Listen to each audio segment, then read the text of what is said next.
तो कितने लोग, आप लोग दिवेश बैठ जाइए प्लीज। दिवेश, कितने लोग फर्स्ट ईयर से हैं? How many of you first year? 1 2 3। Okay. Second year, third year, final year? आप लोग कहीं से नहीं? अच्छा, आरटी के नहीं हम लोग?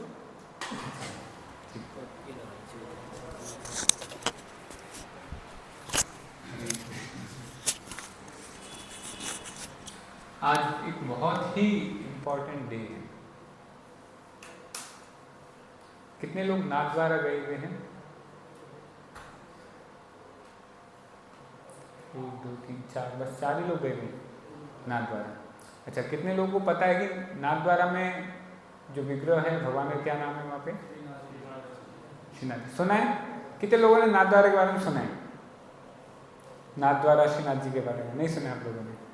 आप लोग आउट ऑफ राजस्थान है? राजस्थान की लोग, कोटा की है, लेकिन नाथद्वारा के बारे में नहीं सुना, श्रीनाथ जी के बारे में नहीं सुना। Oh my God. कोटा में एक जगह है चरण चौकी, नाम सुना है? श्रीनाथ जी जब वृंदावन से नाथद्वारा जा रहे थे तो कोटा में 6 महीने रुके थे। वो जगह चरण चौकी। कल हमारा एक प्रोग्राम हुआ चरण चौकी में। आज से अराउंड 600+ ईयर्स है, वो एक रियल इंसिडेंस है। एक भक्त थे भगवान के, बहुत ही उच्च कोटि के भक्त। उनका नाम था श्रीपाद माधवेंद्र पुरी। क्या नाम था? माधवेंद्र पुरी। माधवेंद्र पुरी उस लेवल के भक्त थे कि पूरा दिन रात भगवान के नाम में पूरी तरह से एब्जॉर्ब रहते थे। उनको पता नहीं चलता था कि कब दिन है कब रात है। So much absorb. बादल को देखते तो भगवान की याद आती तो बेहोश हो जाते थे कभी कभी, कि भगवान इस तरीके से दिखते थे, भगवान कृष्ण। ये भक्ति की उच्चतम अवस्था है। हम लोग नकल नहीं कर सकते, कभी भी आप किसी को इमिटेट नहीं कर सकते। और इतने विनम्र, इतने सिंपल, इतने सरल और इतने भगवान के प्रति उनके हृदय में इतना ज़्यादा प्रेम था, एक क्षण के लिए भी भगवान को भूल नहीं सकते थे वो। और उनका एक प्रण था, कुछ मांग के नहीं खाते थे। कोई आगे से देता है तो लेते थे, नहीं तो कुछ भी भिक्षा नहीं मांगते थे। एक तो सन्यासी कमाएगा तो नहीं, उसका एकमात्र खाने का क्या तरीका है? मांगना। उसमें से ऊपर क्या प्रण है? मांगना भी नहीं है। मतलब आप सोचो कितने भगवान पे निर्भर है पूरे। ऐसे करते करते एक दिन माधवेंद्र पुरी अपने भगवान को ढूंढते ढूंढते श्री वृंदावन धाम पहुंचे। वृंदावन कितने लोग गए हुए हैं?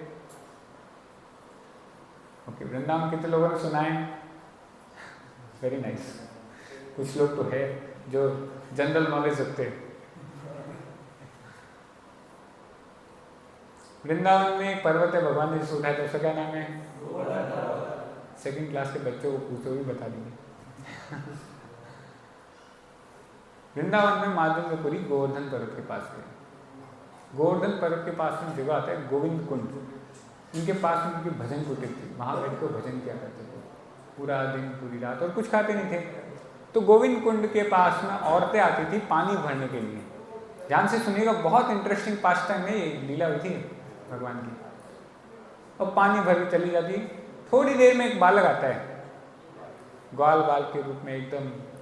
बोला बाबा ये औरतें भी पानी पीने गई थी, पानी भर के गई है, उन्होंने भेजा है कि बाबा को दूध दिया। कोई बाबा आया है भूखा होगा, उसको कुछ दूध दिया। तो माधवेंद्र पुरी बैठे थे, उनके हाथ में दूध आया। माधवेंद्र पुरी उस बालक को देख के कह रहे इतना सुंदर बालक, इतनी मीठी बात है। दूध लेते हैं और दूध टेस्ट करते, इतना मीठा दूध। तो बालक कहता है बाबा मैं गाय चरा रहा हूँ, मैं थोड़ी देर में आऊँगा, वापस दूध का घड़ा वापस लेके जाऊँगा, अभी अपने पास रखे हो। ये कह के वो बालक चला जाता है। माधवेंद्र पुरी वेट कर रहे, आएगा आएगा, लेकिन वो नहीं आया। रात हो गई। जब करते करते करते करते माधवेंद्र पुरी को सपना आ गया, नींद आ गई, और नींद में सपना आया, और सपने में वो बालक वापस आया।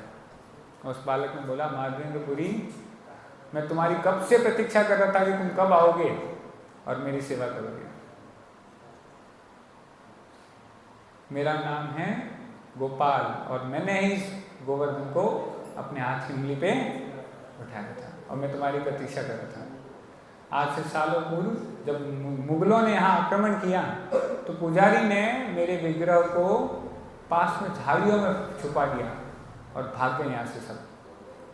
मैं तब से अभी तक झाड़ियों में हूँ, तुम आओ और मुझे यहाँ से बाहर निकालो और गोवर्धन के ऊपर शिखर पे मुझे वहाँ पे स्थापित करो, मेरी आराधना वापस चालू करो। ये कह के भगवान गायब हो गए। और भगवान ने बोला था मुझे बहुत गर्मी लग रही है, मेरा बड़ा सा भव्य अभिषेक करो दूध दही से, पंचामृत पंचगव्य, अभी हमने देखा पंचामृत से अभिषेक वाला, दूध दही शहद घी वगैरह ये सब उनसे अभिषेकम होता है। तो ये कहते भगवान वहां से वापस चले गए। माधवेंद्रपुरी उठते ही सबसे पहले विचार करने लगे ये मैंने क्या कर दिया कि मेरे भगवान स्वयं मेरे सामने आए थे और मैं उनको पहचान नहीं पाया। तो बेहोश हो गए। थोड़ी देर वापस बाद में होश आया तो अपने मन को वापस उन्होंने मजबूत किया और अब भगवान का जो आदेश है उसका पालन कैसे करना है उस पर विचार चालू किया। तो उन्होंने गांव वालों को इकट्ठा करना चालू किया, बोला चलो आपके गांव में से भगवान का आदेश आया, भगवान आए इसमें हमें निकालना है उनको, कुल्हाड़िया वगैरह लेके चलो, एकदम घने जंगल में बीच में भगवान वहाँ है। अब आजकल तो क्या घना जंगल होता ही नहीं, देखा ही नहीं। 600 साल पहले जंगल ऐसा ही होता था। कुल्हाड़िया वगैरह लेके काटते काटते चीरते हुए जंगल के अंदर गए और जहाँ भगवान ने बताया था उसी जगह पे बहुत ही सुंदर बड़ी सी भव्य भगवान गोपाल जी की एक बड़ा सा विग्रह, एक डीटी बाहर है। गाँव वाले चौक में इतना सुंदर विग्रह और इतना विशाल विग्रह और इतना बड़ा था कि अकेला आदमी उठा नहीं सकता। तो बड़े बड़े पहलवान आए, सबने उनको बाहर निकाला और गोवर्धन के शिखर पर ले गए और वहाँ भगवान को स्थापित किया। तो सब लोगों ने मिलकर भगवान को भोग लगाया। भगवान के शरीर पे पूरा पंचामृत पंचगव्य से महाअभिषेकम हुआ। गोविंद कुंड से हजारों हजारों मटके पानी भर के लाके भगवान के शरीर में पानी डाला, क्योंकि भगवान ने बोला था ना मुझे क्या लग रही है, गर्मी लग रही है। देखो भगवान भक्तों से सेवा लेते हैं, हमसे क्यों नहीं लेते? हम क्या है, भक्त नहीं है या कम भक्त है, क्या है, अभक्त है। कम भक्ति भी नहीं है हमारे पास, अभक्त नहीं। हम लोग भक्ति के रास्ते पे कोशिश कर रहे हैं। शुद्ध भक्तों से भगवान सेवा लेते हैं, मांगते हैं उनसे। आप बना कुछ खिलाओगे भगवान को, भगवान बोलेंगे नमक नहीं है इसमें नमक डालो, अभी हमें नहीं बोलेंगे। तो वहां माधवेंद्रपुरी से भगवान बोल रहे हैं कि आप मेरे अभिषेक करिए। तो इस तरीके से भगवान का बड़ा भव्य अभिषेकम होता है और भगवान की आराधना शुरू होती है। बहुत सारे लोग आते हैं, कोई मंदिर की बाउंड्री बनाता है, कोई दीवार बनाता है, कोई छत बनाता है, कोई क्या डोनेशन दे रहा है, कोई गाय लेके जा रहा है। इस तरीके से मंदिर जो है पूरी तरीके से आरंभ हो चुका है। ऐसे करते करते 2 साल बाद भगवान गोपाल जी माधवेंद्रपुरी के सपने में वापस आते हैं और क्या बोलते हैं, हे माधवेंद्रपुरी मुझे अभी भी गर्मी लग रही है, मेरा शरीर जो है अभी तक ठंडा नहीं हुआ है, आई एम फीलिंग हीट। उस टाइम एसी तो था नहीं 600 साल पहले, तो गर्मी से बचने का क्या रास्ता होता था, हवा पानी और चंदन। चंदन घिसके लगाने से ठंडक मिलती है, सुना है किसी ने लगाया? चंदन घिसके लगाने से ठंडक मिलती है। तो भगवान ने बोला जाओ मलय प्रदेश से मेरे लिए चंदन लाओ। बताओ भगवान किसी को आदेश दे जाओ मेरे लिए सेवा करो, कितनी बड़ी चीज है। क्योंकि शुद्ध भक्तों के साथ भगवान ऐसी लीला करते हैं। तो भगवान ने आदेश किया माधवेंद्रपुरी को। माधवेंद्रपुरी इमीडिएटली उठे। भगवान ने बोला जाओ मलय प्रदेश जगन्नाथपुरी में आपको मिलेगा, जगन्नाथपुरी से चंदन ले आइए। तो माधवेंद्रपुरी इमीडिएटली, आप देखो 600 साल पहले कोई रोड भी नहीं थी, कोई ट्रेन भी नहीं थी, पैदल पैदल वृंदावन से जगन्नाथपुरी कितना दूर है? आज निकलोगे कब तक पहुंचोगे? पहुंचोगे नहीं पहुंचोगे? बीच में जंगल में कोई शेर खा गया तो? ऊपर से भिक्षा भी नहीं मांगनी है, कैसे जाएंगे आप? सोचो प्रैक्टिकली, सो डिफिकल्ट। लेकिन भगवान का आदेश है, और भक्त का भक्त मतलब सर्वेंट, दास। भगवान ने बोल दिया मारो भी राखो भी जो इच्छा तुम्हार, आपका आदेश है, मर जाएंगे कोई दिक्कत नहीं, आपका आदेश का पालन होके रहेगा। मार्जिन में पूरी निकल गई। वृंदावन में यमुना किनारे होते थे, प्रयाग आए, प्रयाग से गंगा यमुना का संगम हो गया, फिर वहां से गंगा किनारे चलते चलते चलते सीधा पहुंचे नवदीप धाम में शांतिपुर, अद्वैत आचार्य के घर पे। वहां से उन्होंने टर्न लेके और दक्षिण की ओर जाते हुए सीधे उड़ीसा के रास्ते से पहुंचते हुए रेमुना पहुंचे। रेमुना में एक जगह है, रेमुना एक नदी का नाम है और गांव का भी नाम है, उस नदी के पास में गांव है, उसका नाम है, क्या नाम है? रेमुना। ध्यान से सुनना, बीच में बहुत सारे सवाल पूछूंगा मैं, अगर आप लोग स्टोरी से मिस हो गए तो बहुत चीजें छूट जाएगी। रेमुना में एक विग्रह था, किसका नाम, किसका था वो? गोपीनाथ जी का। माधवेंद्रपुरी उस मंदिर में गए, एक मंदिर था गोपीनाथ जी का, बहुत सुंदर, बहुत भव्य मंदिर, और क्या भगवान को इतनी अच्छे से आराधना हो रही है, वर्शिप हो रही है, भगवान को बहुत अच्छे से भोग लगाए जा रहे हैं। माधवेंद्रपुरी ने पूछा कि मंदिर कितना पुराना है, तो पुजारी बता रहे हैं ये जो मंदिर है, ये जो विग्रह है गोपीनाथ जी का, ये विग्रह स्वयं भगवान राम ने अपने हाथों से बनाया था। जब भगवान राम चित्रकूट में थे तो एक दिन ऋषि के आश्रम में गौशाला में जाके बैठ गए, और चारों ओर गाय रंभा रही थी, तो उनको अपनी कृष्ण लीला की याद आ गई, और उस मेमोरी में उन्होंने पास में जो शिला थी, उसी शिला को अपने हाथों से उन्होंने कार्य करके ये गोपीनाथ जी का विग्रह बनाया है। अरे तो बहुत अच्छा है, मालूम जी सुन के बहुत अच्छा लगा, इतना त्रेता युग का विग्रह अब तक चलते जा रहे हैं। तो माधवेंद्रपुरी ने पूछा कि यहाँ कैसे भगवान को भोग कैसे लगाए जाते हैं? तो पुजारी ने कहा कि यहाँ अमृत केली नाम की खीर है, वो भोग लगती है। इस खीर का तीनों लोकों में कोई टेस्ट नहीं है इसके बराबर का, इतनी टेस्टी होती है। आपने सुना होगा एक एक्सपर्ट कुक कौन होता है? आप उसको कोई चीज टेस्ट करा दो, वो आपको बना के दे देगा। He is called as expert cook. And Madhavendra Puri उनमें से एक थे, एक्सपर्ट थे बहुत। उनके मन में विचार आया, मैं मांगूंगा तो नहीं, अगर पुजारी मुझे थोड़ा सा खीर टेस्ट करने के लिए दे दें तो मैं अपने भगवान गोपाल जी जो कहाँ बैठे हैं, गोवर्धन पे, उनके लिए ऐसी खीर बनाऊंगा। अगर मुझे कोई क्या दें, टेस्ट करने के लिए खीर दें। समझ में आ रहा है सबको? पीछे बातें कर रहे लोग, अपने लिए नहीं। माधवेंद्रपुरी ने खुद के लिए नहीं मांगी थी, किसके लिए मांगी थी? भगवान को ऐसी खीर में खिलाना चाहता हूं। हम जाते हैं तो हमारे मुंह में लार टपकने लग जाएगी। अभी आ रही है क्या? हाँ, नहीं, शुद्ध भक्त जो भगवान का आनंद पहले रखते कि किस तरीके से भगवान संतुष्ट हो, स्वयं के आनंद की इतना नहीं रखते। जैसे माधवेंद्रपुरी के मन में विचार आया टेस्ट करने का, तब तक पुजारी खीर लेके मंदिर में गया, पर्दा बंद कर लिया और भगवान को भोग लगना चालू हो गया।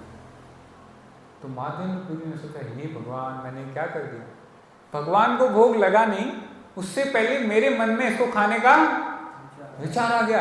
ये तो बहुत बड़ा अपराध है, ये मैंने क्या कर दिया? एक दास का मतलब होता है वो अपने स्वामी की इंद्रियों के लिए, स्वामी की सेवा के लिए सब कुछ करे। यहाँ भगवान ने नहीं खाया, मेरे मन में विचार कैसे आ गया? माधवेंद्रपुरी का मन एकदम खराब हो जाता है। वो उस मंदिर को छोड़ के बाहर आते हैं और एक मार्केट में कहीं इस जगह जाके बैठ के अटेंटिवली जप करने लग जाते हैं, हरे कृष्णा कृष्ण कृष्ण हरे हरे, हरे राम राम राम हरे हरे। उनके मन में बहुत लेमेंटेशन, पश्चाताप होने लगता है कि मैंने ये क्या सोच लिया। हम तो कर भी लेते हैं, लेकिन शुद्ध भक्त उनके इतनी वो स्ट्रिक्टनेस है, मतलब दास, भगवान का दास सर्वेंटिव इतना ज़्यादा है कि भगवान ने नहीं खाया तो मुझे सोचना भी नहीं है, खाना तो दूर की बात है। इसलिए भगवान के भक्त भगवान के प्रसाद के अलावा कुछ भी ग्रहण नहीं करते। बाहर का, ठेले का, डाबेली, पानी पूरी कुछ नहीं। जो भी लेना है आप यहाँ आइए, बहुत अच्छा प्रसाद बनता है, होता है ना, महाप्रसादम की जय। अभी होगा बाद में सबके लिए। तो क्या होता है, अब मार्केट में तो बाहर जाके बैठ गए और क्या करने लगे, जप करने लगे। उधर पुजारी बाहर आए, भोग लगा के खीर भी आगे दे दी। शाम हो गया, मंदिर के पट बंद कर दिए, अपने घर जाके सो गए। अब भगवान की दूसरी लीला हो रही, ध्यान से सुनो। गोपीनाथ जी पुजारी के सपने में जाते हैं और जाके बोलते हैं कि पुजारी उठो, मेरा एक भक्त है, उसका नाम है, क्या नाम है, माधवेंद्रपुरी। अच्छा, भगवान को जो खीर का भोग लगता था ना, वो 12 कप में लगता था। एक प्लेट में 12 छोटे छोटे कप होते। मैं भी उस मंदिर गया हुआ हूँ 2019-18 में, तो हमें वो कप मिला था। I also took it, was super wonderful. कभी चलना हमारे साथ में, किसी को मौका मिले तो। 12 कप में भोग जाता है और 12 कप वापिस बाहर आते हैं। तो भगवान ने पुजारी को बोला कि आज मैंने अपनी ट्रिक लगा के उस 12 में से एक कप गायब कर दिया, और वो एक कप उठा के मैंने मेरे पर्दे के पीछे रख दिया। न भोग लगाने वालों को पता चला एक कप खा लिए, न प्रसाद शिफ्ट करने वालों को पता चला, न प्रसाद बांटने वालों को पता चला कि 12 में से 11 ही आए। क्या लीला भगवान। तो बोला वो कप आज ही मैंने रखा है, फ्रेश है, जाओ अभी के अभी वो कप उठाओ और माधवेंद्रपुरी नाम के भक्त मार्केट में उस जगह बैठे हैं, उनको जाके कप लेके आओ। पुजारी उठ जाता है चौंक के कि आज तक मैं इतने सालों से भगवान की सेवा कर रहा हूँ, मुझे दर्शन नहीं हुए, और आज भगवान आगे मुझे आदेश देके जा रहे, करो। फटाफट पुजारी जाता है, एक बात लेके मंदिर में जाता है। मंदिर तो रात को नहीं खुलना, तो 12 बजे जाके मंदिर में जाता है, भगवान के पास जाता है, पर्दा हटाता है, एक खीर का कप। चौंक गया, हे भगवान क्या लीला करिए, जरूर कोई बहुत ही महान भक्त आए हैं। वो कप लेके बाहर आता है और रात को 12 बजे चिल्ला रहा है, माधवेंद्रपुरी कहाँ हो, कहाँ हो, इतने महान भाग्यवान भक्त कहाँ हैं आपके, खीर लीजिए, भगवान ने आपके लिए खीर चुराई है। ढूंढते ढूंढते ढूंढते ढूंढते माधवेंद्रपुरी एक जगह बैठ के जब करो तो आवाज आती है कि मुझे कोई बुला रहा है। माधवेंद्रपुरी कह रहे कौन है आप, तो कहते कि आप हैं माधवेंद्रपुरी। बोला जी हाँ मैं ही। पुजारी सबसे पहले उनके चरणों में दंडवत गिर जाता है। बोला ऐसे महान भक्त के अगर हमें दर्शन भी हो जाए तो दर्शने पवित्र करे यही तुम्हार गुण। ये लिखा हुआ है कि गंगार परश कैसे हईले पावन, कि गंगा में नहाने से कोई व्यक्ति पवित्र होता है ना, शुद्ध भक्त के दर्शन करने मात्र से वो पवित्रता प्राप्त होती है। तो पुजारी कह रही कि आपका दर्शन करके आज मैं धन्य हो गया। आज आपके लिए स्वयं भगवान गोपीनाथ जी ने खीर का ये कप चुराया है, आप प्लीज इस खीर प्रसाद को एक्सेप्ट करें। माधवेंद्रपुरी रोने लग जाते कि मेरे लिए भगवान ने इतना बड़ा, मेरे लिए इतना कष्ट किया। वो खीर एक्सेप्ट करते हैं, इवन खीर का कप भी अपने पास में रखते हैं। खीर खाने के बाद में कप को भी फेंकते नहीं है, भगवान ने टच किया ना उसको, उस कप को भी तोड़ के उसका चूरा बना के उस चूरे को रोज थोड़ा थोड़ा खाते थे। ये भी प्रसाद है। आप देखिए भक्त का भाव, क्योंकि भगवान ने अपने हाथ से उठाया तो साधारण तो नहीं रहा।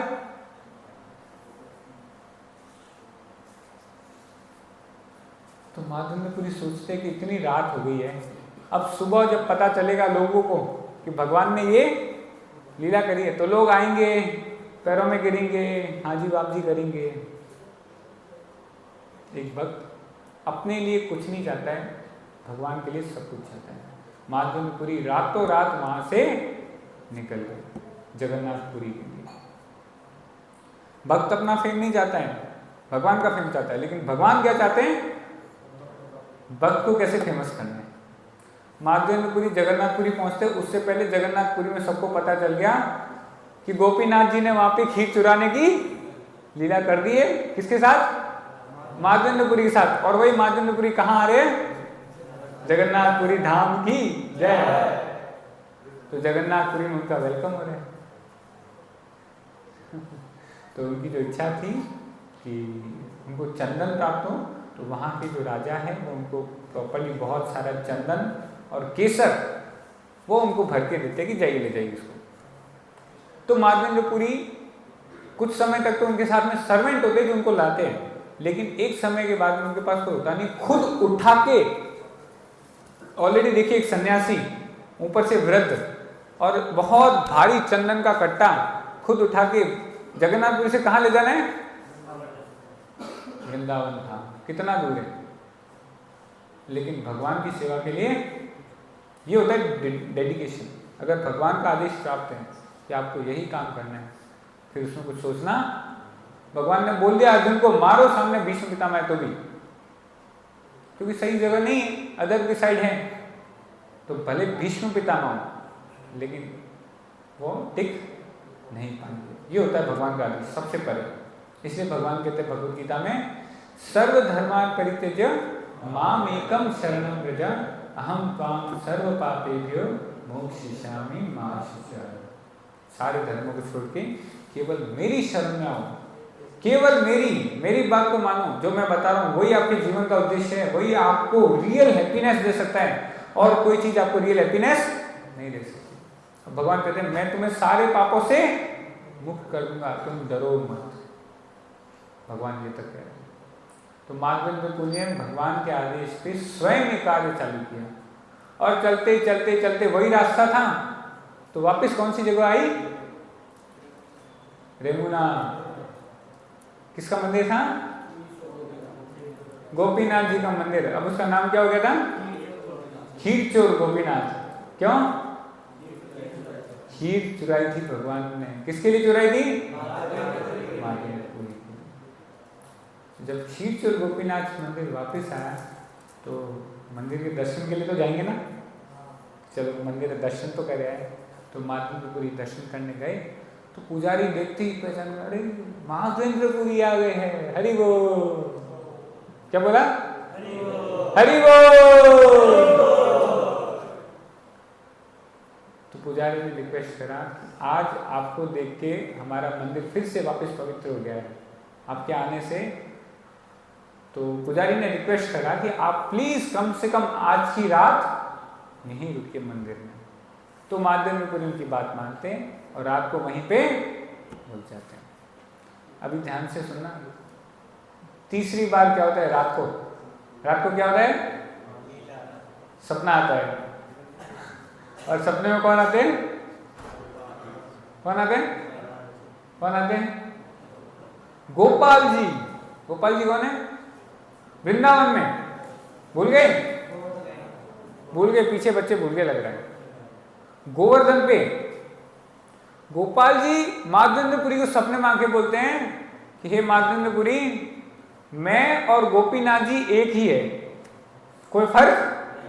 इसलिए जो चंदन लाए हो ना, ये सारा का सारा गोपीनाथ जी के शरीर पे लगा लो, मुझे ठंडक मिल जाएगी। वृंदावन आने की अभी जरूरत नहीं। ऑलरेडी माधवेंद्रपुरी काफी एज थे, तो भगवान स्पेशल केयर कर रहे। तो 21 दिन तक आज भी उस मंदिर में चंदन उत्सव होता है, चंदन घिसा जाता है, और गोपीनाथ जी के पूरे शरीर पे 21 दिन तक रोजाना चंदन लगाया जाता है। बहुत सारे लोग चंदन घिसते, पुजारी चंदन लगाते हैं, और इस तरीके से चंदन उत्सव होता है। और आई रिमेम्बर 2018 में जब हमने वो मंदिर विजिट किया, उस मंदिर से 500 मीटर पीछे ही माधवेंद्रपुरी का समाधि मंदिर है, आज भी उस जगह पे जहाँ उनका समाधि, उनका प्राण त्याग थे ना, वो जगह। तो इतने एग्जॉल्टेड, इतने महान भक्त कि भगवान स्वयं माधवेंद्रपुरी के सामने दूध देने आए। भगवान 3 बार उनके सपने में आए और उनको अलग अलग जगह पे आदेश दिया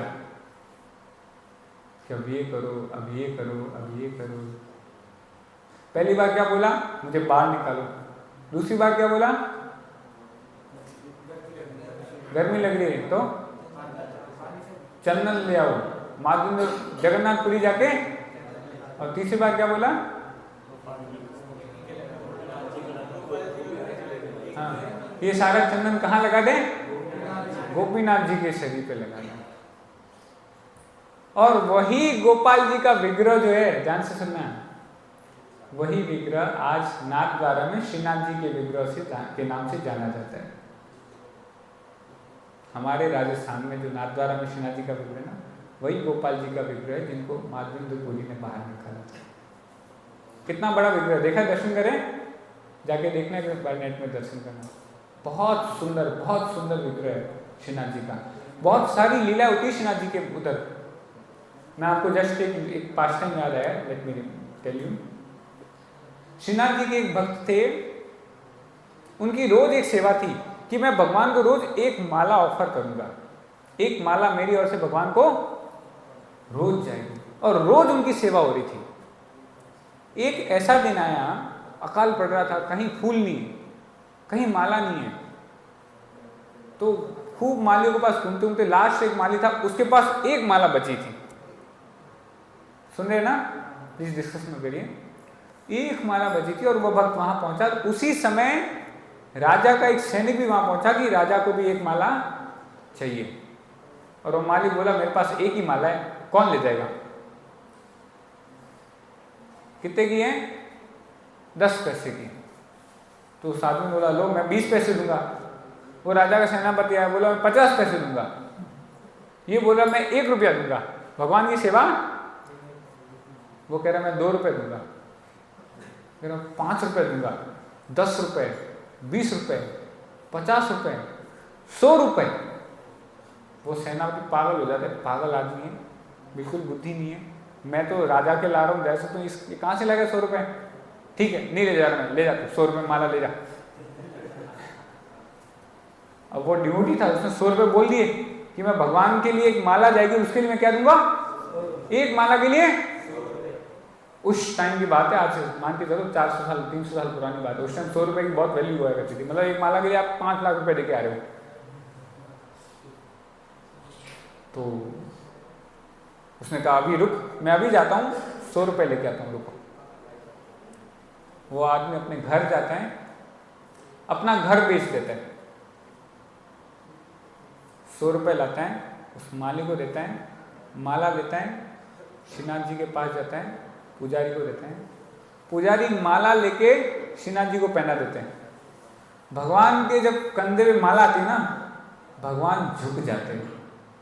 भगवान बोले ये माला बहुत बहुत क्या हो गई? भारी हो गई, मेरे से इस माला का बोझ सहन नहीं हो रहा।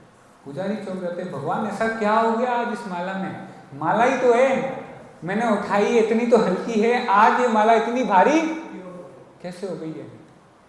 भगवान ने बोला मेरे भक्त ने इस माला में इतनी सारी चीजें डाल दी, अपने इस माला के लिए अपना सब कुछ उसने न्यौछावर कर दिया। मेरी सेवा ना रुके।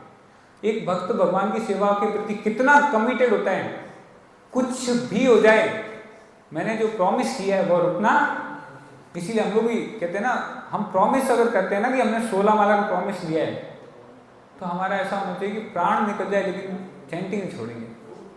हमारे अंदर एक डेडिकेशन है ना, 16 माला करना है तो करना है, मन लग रहा है नहीं लग रहा है, सुनाई दे रहा है नहीं दे रहा है, अटेंशन है नहीं है, ऑल सेकेंडरी, सबसे पहले इसको कंप्लीट करना है। राजा को वो श्रीनाथ जी झुक गए, भगवान कह रहे माला बहुत भारी हो गई है। पुजारी को लगा कुछ बहुत बड़ी गड़बड़ हो गई, कि माला कौन लाया? उस भक्त का पता चला, उस भक्त ने अपना घर बेच दिया। पुजारी ने राजा को मैसेज भिजवाया कि ऐसा ऐसा था। राजा आया, उस आदमी को 100 रुपए देके उसका घर वापस दिलवाया। लेकिन भक्त का कमिटमेंट देखो, उसने भगवान के लिए अपना सब कुछ न्यौछावर कर दिया। ये होता है एक डिवोटी और एक असुर में फर्क। प्रभुपाद जी कहते हैं कंस जब देवकी को और वसुदेव को ले जा रहा था ना विवाह करके, और जब आकाशवाणी हुई तो आकाशवाणी में क्या बोला कि देवकी का 8वां पुत्र कंस का वध करे, काल बनेगा। कंस ने इमीडिएटली तलवार निकाली और देवकी को मारने की कोशिश करी। आप प्रैक्टिकली सोचो, मैं आपको बोलता हूं आपकी बहन का बेटा आपको मारेगा, आप बहन को मारोगे? क्या करोगे? इतनी बुद्धि तो हमारे अंदर है कि नहीं? अब बहन का बेटा मारेगा, ठीक है, गलती से टॉय गन की जगह रियल गन से मार देगा, कुछ भी हो जाए, आएगा तभी तो। बहन, और वो भी 8वां बेटा।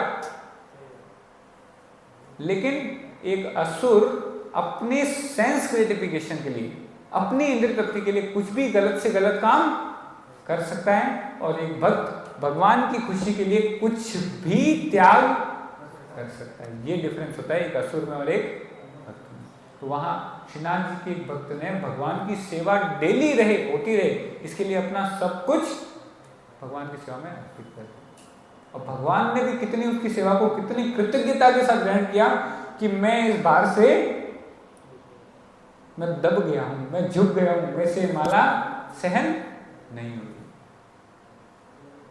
ऐसे बहुत सारी लीलाएं। तो वही भगवान अपने उन्हीं भक्तों के साथ रेसिप्रोकेट करते हैं जो उस लेवल की भक्ति करते हैं। भगवत गीता में भगवान कहते हैं ये यथा माम प्रपद्यन्ते ताम सथैव भजाम्यहम्। जो जिस तरीके से मुझे अप्रोच करता है मैं वैसे ही उनके साथ रेसिप्रोकेट करता हूं।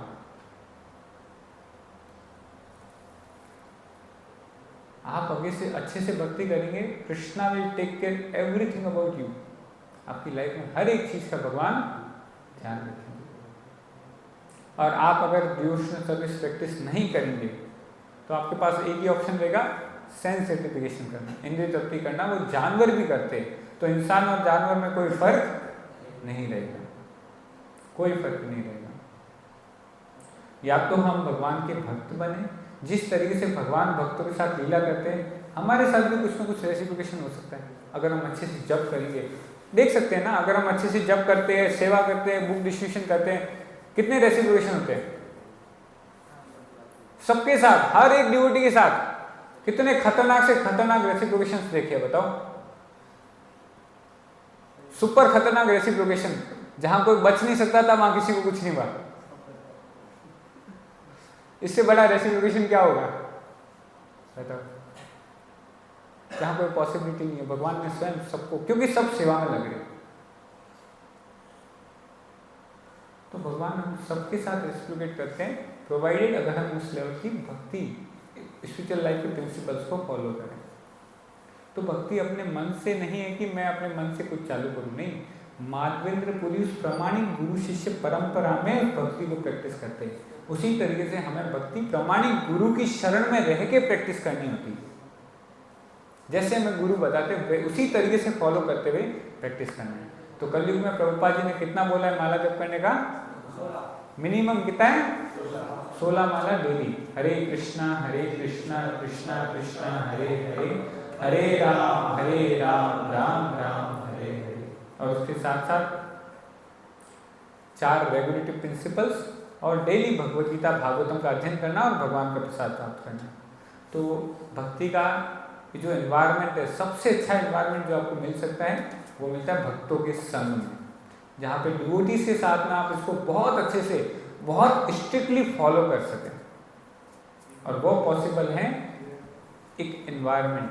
सो ऑल ऑफ यू, बहुत सारे बच्चे ऑलरेडी इस हॉस्टल में रह रहे हैं, जो लोग बाहर रह रहे हैं उनके पास ये अपॉर्चुनिटी है कि वो लोग भी कुछ दिन यहाँ रह के देख सकते हैं किस तरीके से यहाँ रह के भक्ति में आगे बढ़ सकते हैं। तो ऐसे बहुत सारे और भी लीलाएं हैं। माधवेंद्र पुरी के एक शिष्य थे, उनका नाम था ईश्वर पुरी। माधवेंद्र पुरी अपने जीवन के अंत समय में बहुत ही ज़्यादा फिजिकली डिसेबल थे, मूव नहीं कर पाते थे, बेड रेस्ट पे आ गए थे। तो कोई व्यक्ति बेड रेस्ट पे है तो ईश्वरपुरी स्वयं अपने हाथों से माधवेंद्रपुरी का मल मूत्र साफ करते थे, उनकी सेवा करते थे अपने गुरु की। हर एक छोटी से छोटी सेवा स्वयं अपने हाथों से ईश्वरपुरी खुद करते थे। पूरा दिन माधवेंद्रपुरी को भगवान कृष्ण के बारे में याद दिलाने के लिए उनके पास में बैठ के भगवान की लीला श्रीमद् भागवतम पढ़ते थे। पूरा दिन हरिनाम जप करते थे ताकि माधवेंद्रपुरी भगवान को याद कर सके। ऐसे करते करते एक दिन माधवेंद्रपुरी ने अपने शिष्य ईश्वरपुरी को गले से लगा लिया कि आपने जो मुझे सेवा करी है, मैं आपको ब्लेस करता हूँ कि इस वर्ल्ड में इंसान जो है ना, वो कृष्ण प्रेम की एक बूंद के लिए तरसता है कि अगर हमें भगवान के शुद्ध प्रेम की एक बूंद मिल जाए ना, हमारा जीवन सफल हो जाएगा। माधवेंद्रपुरी कहते हैं कि उस कृष्ण प्रेम का पूरा सागर आपके हृदय में प्रकट हो जाएगा। एक बूंद मांग रहे, उनको क्या दिया? पूरा समुद्र। खेलो इसमें जितना खेलना है। और उसी ब्लेसिंग्स का फलस्वरूप क्या था? चैतन्य महाप्रभु जो कि स्वयं भगवान कृष्ण हैं, ईश्वरपुरी के शिष्य बन के आए और पूरे विश्व में हरिनाम संकीर्तन का प्रचार। चैतन्य महाप्रभु स्वयं। तो शुद्ध प्रेमा भक्ति इस वर्ल्ड में उसका जो बीज जो लाए है वो स्वयं माधवेंद्रपुरी लाए है, और चैतन्य महाप्रभु उस प्रेम भक्ति का पेड़ है जो पूरे विश्व में भगवान कृष्ण की भक्ति का प्रचार कर रहे हैं। और चैतन्य महाप्रभु ने एक भविष्यवाणी करी थी, पृथ्वी पे आते यत नगर आदि ग्राम सर्वत्र प्रचार होए में मोरा नाम। इस धरती पे हर नगर हर गांव में मेरे नाम का प्रचार होके रहेगा, और time will come very soon, और बहुत जल्दी होगा। तो हम देख सकते हैं एक व्यक्ति श्रील प्रभुपाद जी, आप देख सकते हैं क्या कर दिया उन्होंने पूरे वर्ल्ड में। एक person, only one person. Chaitanya Mahaprabhu ने एक आदमी भेजा, एक आदमी ने इतना कर दिया। अभी उन्होंने 5-7 और भेजे होते तो हरिबोल, तो वो तो हरिबोल कर लेते, लेकिन हमारा क्या होता? तो इसलिए हमें भी उन्होंने अपॉर्चुनिटी दी है कि आप लोग भी इस सेवा में एंगेज होइए, हम लोग भी समझे इसको। क्यों जरूरी है भगवान के नाम का जप करना, क्यों जरूरी है भगवान से जुड़ना। आप कितना भी कर लो, जब तक हम अपने आप को भगवान से नहीं जोड़ेंगे, हम इस जीवन में खुश नहीं रह सकते। इम्पॉसिबल। ठीक है। सो आज जो है उन्हीं माधवेंद्रपुरी का तिरुभाव दिवस है। आज ही के दिन वो भगवान के धाम वापस गए थे। So on this auspicious day हमें उनसे प्रार्थना करनी चाहिए कि जो भक्ति आपके पास है एटलीस्ट उसका एक बूंद हमें भी प्राप्त हो, ताकि हम भी भगवान की सेवा करना सीखे। जिस तरीके से भगवान ने आपसे सेवा कराई है, उस तरीके से भगवान हमें भी सेवा में इंगेज करे। तो let us all pray to Srila Madhavendra Puri. ठीक है, will stop here. Srila Prabhupada की, श्री माधवेंद्रपुरी की जय। ताई गौर प्रेमानंदी हरि बोल।